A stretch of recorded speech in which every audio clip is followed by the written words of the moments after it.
నమస్తే, నేను Vamshi. Welcome to I News. Ukraine రాజధాని కీవ్ సమీపంలో రష్యా అర్ధరాత్రి వేళ తీవ్రస్థాయిలో క్షిపణి దాడులకు తెగబడింది.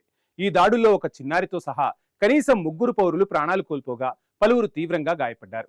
ఈ దాడుల తదనంతర పరిణామాలు, మరోవైపు సెర్బియాలో ఉక్రెయిన్ అధ్యక్షుడు జెలెన్స్కీ జరుపుతున్న కీలక దౌత్య పర్యటన వివరాలను ఈ స్టోరీలో చూద్దాం.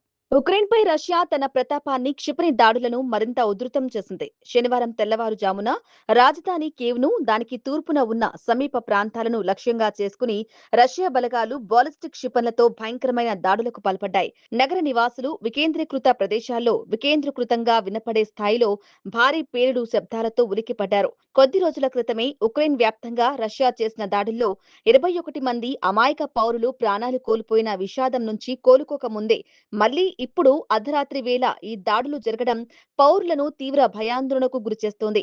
ఈ క్షిపణి దాడుల ఉధృతి ఏ స్థాయిలో ఉందో ప్రాంతీయ సైనిక అడ్మినిస్ట్రేషన్ హెడ్ తిమూర్ తకాచెంకో వెల్లడించారు. రష్యా ప్రయోగించిన బాలిస్టిక్ క్షిపణుల వినాశనం కారణంగా ఒక చిన్నారితో సహా 3 పౌరులు అక్కడికక్కడే దుర్మరణం పాలయ్యారని, మరో 3 తీవ్రంగా గాయపడ్డారని ఆయన ధృవీకరించారు. గగనతలంలో క్షిపణులను అడ్డుకునే క్రమంలో వాటి భాగాలు, శిథిలాలు కింద పడడంతో నివాస అపార్ట్మెంట్లు, పార్కింగ్ చేసి ఉన్న కార్లు తీవ్రంగా ధ్వంసమయ్యాయని, ఒక ప్రత్యేక భవనంలో భారీ ఎత్తున మంటలు చెలరేగాయని తెలిపారు. మరోవైపు కీవ్ నగర మేయర్ విటాలీ క్లిచ్కో టెలిగ్రామ్ వేదికగా పరిస్థితుల తీవ్రతను వివరించారు. నగరంలోని ఒక వ్యాపార భవనంతో పాటు ఇంధన ట్యాంకర్లకు నిప్పు అంటుకోవడంతో ఎమర్జెన్సీ క్రూ బృందాలు రాత్రింబవళ్లు శ్రమించి మంటలను అదుపులోకి తెచ్చేందుకు పోరాడుతున్నాయని పేర్కొన్నారు. Ukraine state emergency service social మీడియాలో పంచుకున్న దృశ్యాలలో గ్యారేజీలు, వ్యాపార సముదాయాలు, బహుళ అంతస్తుల భవనాలు అగ్నికీలల్లో చిక్కుకుని కనిపిస్తున్నాయి. క్షతగాత్రుల సంఖ్య, ఆస్తి నష్టం అంచనాపై ఇంకా స్పష్టత రావాల్సి ఉందని అధికారులు తెలిపారు. ఒకవైపు స్వదేశంలో రష్యా క్షిపణి వర్షం కురిపిస్తుంటే, మరోవైపు అంతర్జాతీయంగా మద్దతు కూడగట్టేందుకు ఉక్రెయిన్ అధ్యక్షుడు వ్లాదిమిర్ జెలెన్స్కీ తీవ్రంగా శ్రమిస్తున్నారు. ఇందులో భాగంగా ఆయన సెర్బియా రాజధాని బెల్గ్రేడ్ కు చేరుకున్నారు. ఉక్రెయిన్ అధ్యక్షుడిగా బాధ్యతలు స్వీకరించిన తర్వాత సెర్బియాలో ఆయన పర్యటించడం ఇదే తొలిసారి. సెర్బియా అధ్యక్షుడు అలెగ్జాండర్ వుచిచ్తో సమావేశమై ఇరు దేశాల మధ్య ఆర్థిక సంబంధాలు, ప్రాంతీయ భద్రత, యూరోపియన్ యూనియన్తో సంబంధాలపై ఆయన చర్చలు జరపనున్నారు. జెలెన్స్కీ ఈ పర్యటన ద్వారా రష్యాకు వ్యతిరేకంగా ఉక్రెయిన్కు విస్తృత అంతర్జాతీయ మద్దతును పొందాలని చూస్తున్నప్పటికీ ఇక్కడ ఒక పెద్ద దౌత్యపరమైన చిక్కు ఉంది.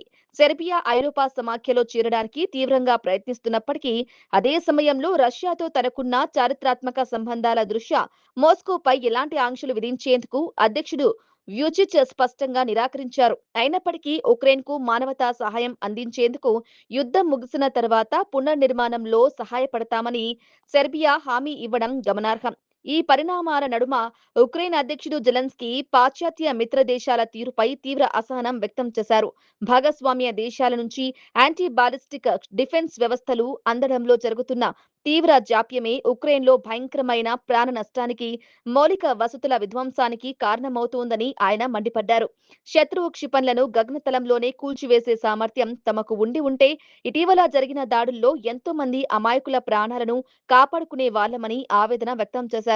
ముఖ్యంగా ఈ ఏడాది మిత్ర దేశాల నుంచి అందుతున్న ఇంటర్సెప్టార్ ఎయిర్ డిఫెన్స్ సరఫరా గణనీయంగా తగ్గిపోయిందని ఆయన ఆందోళన చెందారు. అయితే ఉక్రెయిన్ సైతం ఊరికే ఉండడం లేదు. రష్యా సరిహద్దుల్లోకి లోతుగా వెళ్లి అక్కడి 2 ప్రధాన చమురు రిఫైనరీలను, అలాగే నల్ల సముద్రంలో రష్యాతో సంబంధం ఉన్న నౌకలను ఉక్రెయిన్ డ్రోన్లతో దెబ్బకొట్టింది. ఉక్రెయిన్ పై యుద్ధానికి నిధులు సమకూర్చుకోవడానికి రష్యా ఉపయోగించే చమురు ఆదాయాన్ని దెబ్బతీయడమే లక్ష్యంగా ఈ దాడులు చేసినట్లు జెలెన్స్కీ స్పష్టం చేశారు. ఇటీవల జరిగిన సంభాషణలు, మధ్యవర్తిత్వ చర్చలు పూర్తిగా విఫలం కావడంతో ఇరు పక్షాల మధ్య దాడులు, ప్రతి దాడులు మునుపెన్నడూ లేనంతగా తీవ్ర రూపం దాల్చాయి. రాబోయే రోజుల్లో ఈ యుద్ధం ఏ పరిణామాలకు దారితీస్తుందోనని అంతర్జాతీయ సమాజం ఆందోళన చెందుతోంది.